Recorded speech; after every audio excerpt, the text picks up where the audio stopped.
Presiden, selamat pagi. Dan ini saya nyatakan KTT G20 dibuka.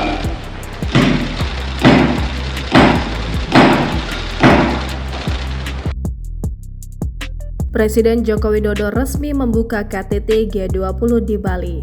Kita harus akhiri perang.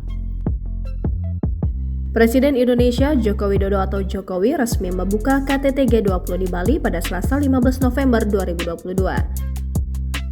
Jokowi menuturkan bahwa suatu kehormatan bagi Indonesia menjadi tuan rumah KTT G20 di Bali. Jokowi melanjutkan bahwa ia mengerti jika perlu upaya besar untuk dapat duduk bersama sebelum dimulainya pertemuan sesi pertama. Dilansir dari kantor berita AFP, dalam kesempatan itu, Presiden Jokowi juga mengajak kepada anggota G20 untuk mengakhiri perang. We have no other option. Paradigm of collaboration is badly needed to save the world. We all have responsibility, not only for our people, but also for the people of the world. Presiden Joko Widodo menyebut jika anggota G20 bertanggung jawab untuk menciptakan situasi yang tidak zero sum. Bertanggung jawab di sini juga berarti harus bisa mengakhiri perang. Being responsible means respecting international laws and principle of the UN Charter consistently.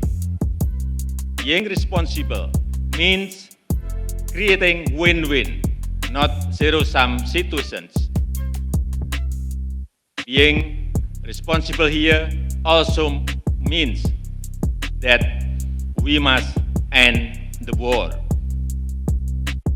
Kepada para pemimpin negara anggota G20, Jokowi menambahkan jika perang tidak berakhir, akan sulit bagi dunia untuk bergerak maju. Joko Widodo dalam sambutannya juga menyerukan kepada anggota G20 harus bisa untuk menghindari perang dingin lain.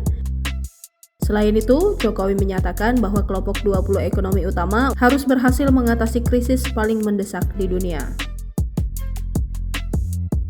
We should not divide the world into parts. We must not allow the world fall into another Cold War. Jangan lupa subscribe, share, komen, dan like ya!